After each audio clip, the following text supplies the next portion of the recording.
मार्च 2026 की शुरुआत में मिडिल ईस्ट में बढ़ते तनाव ने स्ट्रेट और होर्मुज को चोक कर दिया।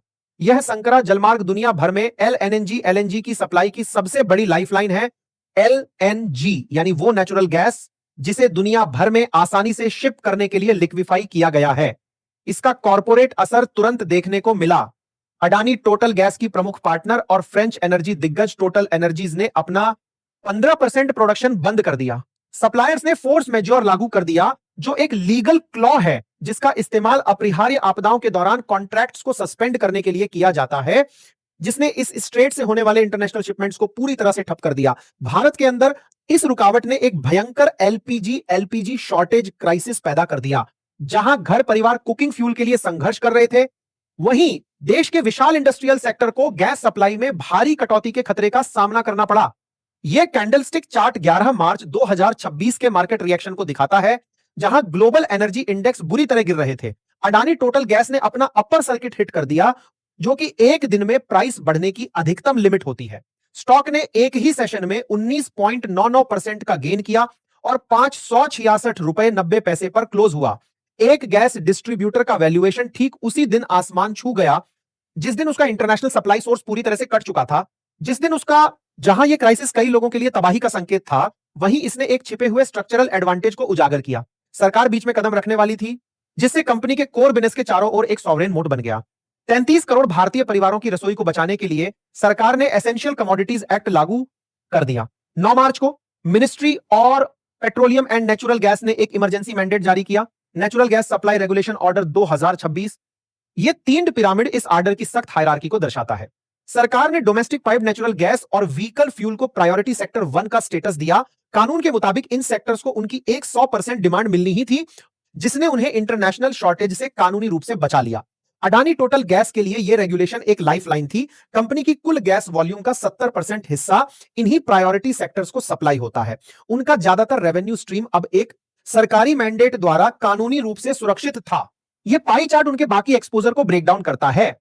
उनका बाकी 30% बिजनेस इंडस्ट्रियल क्लाइंट्स के लिए इंपोर्टेड एलएनजी पर निर्भर करता है। जहां सरकार ने फैक्ट्री के कंजम्पशन पर लिमिट लगा दी थी, वहीं उन लिमिट्स के ऊपर इस्तेमाल की गई गैस का बिल 119 रुपए प्रति क्यूबिक मीटर के हिसाब से बनाया गया, जिससे डिस्ट्रीब्यूटर के मार्जिन सुरक्षित रहे। इस सरकारी मैंडेट ने रियल टाइम में कंपनी के बिजनेस मॉडल को डी रिस्क कर दिया। सप्लाई टूटने का फाइनेंशियल बोझ डिस्ट्रीब्यूटर से हटाकर कम प्रायोरिटी वाले इंडस्ट्रियल सेक्टर्स पर डाल दिया गया।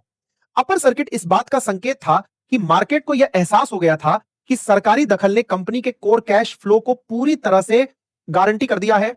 इन्वेस्टर्स ने कंपनी की इंटरनल फाइनेंशियल हेल्थ पर भी गौर किया। क्राइसिस से ठीक पहले अडानी टोटल गैस ने 158.65 करोड़ रुपए का स्टैंडअलोन थर्ड क्वार्टर प्रॉफिट दर्ज किया था। उनका रिटर्न ऑन इक्विटी जो यह मापता है कि वे शेयर होल्डर्स की कैपिटल से कितनी कुशलता से प्रॉफिट जनरेट करते हैं, एक मजबूत 16.73% पर था।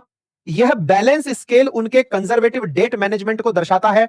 अखरिया 0.73% पर था, जहां उनका डेट टू इक्विटी रेशियो 0.44 था। कंपनी के पास हाई इंटरेस्ट रेट्स के नीचे टूटे बिना भी इमरजेंसी खरीदारी करने की फाइनेंशियल फ्लेक्सिबिलिटी थी। फिर पूरे ग्रुप की तरफ से एक सिग्नल आया 12 मार्च को, ठीक उसी समय जब गैस सब्सिडरी अपने वीकली हाई पे पहुंच रही थी। Adani ports and special economic zone ने एक बड़ा बॉन्ड बायबैक किया और लगभग $200 मिलियन का कर्ज चुका दिया। हालांकि पोर्ट का कर्ज और गैस डिस्ट्रीब्यूशन अलग अलग बिजनेस हैं, लेकिन इस सफल बायबैक ने पूरे अडानी ग्रुप के लिए एक लिक्विडिटी प्रूफ पॉइंट का काम किया। इसने यह साबित कर दिया कि पेरेंट ग्रुप की इंटरनेशनल कैपिटल मार्केट्स तक मजबूत पहुंच बनी हुई है, वो भी ग्लोबल घबराहट के समय में। इंस्टीट्यूशनल इन्वेस्टर्स को यह मैसेज मिल गया। फॉरेन इंस्टीट्यूशनल इन्वेस्टर्स की होल्डिंग स्थिर रही, जबकि डोमेस्टिक रिटेल इन्वेस्टर्स ने इस तिमाही के दौरान अपनी होल्डिंग बढ़ाकर 6.14% कर ली। बड़े अडानी इकोसिस्टम की स्ट्रक्चरल ताकत ने एक दूसरे मोट का काम किया। इसने मार्केट को आश्वस्त किया कि एक इंटरनेशनल एनर्जी क्राइसिस कंपनी के लिए डोमेस्टिक फाइनेंशियल क्राइसिस पैदा नहीं करेगा। यह स्कैटर प्लॉट भारतीय गैस डिस्ट्रीब्यूटर्स के वैल्यूएशन की तुलना करता है। अडानी टोटल गैस 90 से ऊपर के पीआईपी रेशियो पर ट्रेड कर रहा है।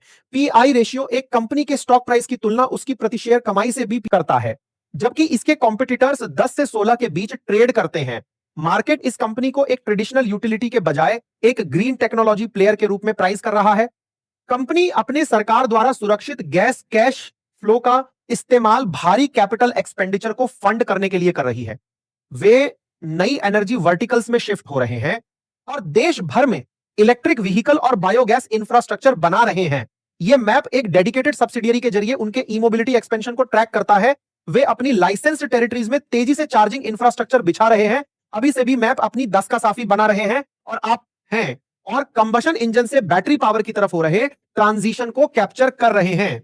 वे नेचुरल गैस ग्रिड में हाइड्रोजन को मिक्स करके ग्रीन हाइड्रोजन ब्लेंडिंग को भी आगे बढ़ा रहे हैं। कंपनी का लक्ष्य volatile middle eastern LNG imports पर अपनी निर्भरता को स्थायी रूप से कम करना है। लेकिन इस अत्यधिक वैल्यूएशन के साथ रिस्क भी जुड़ा है।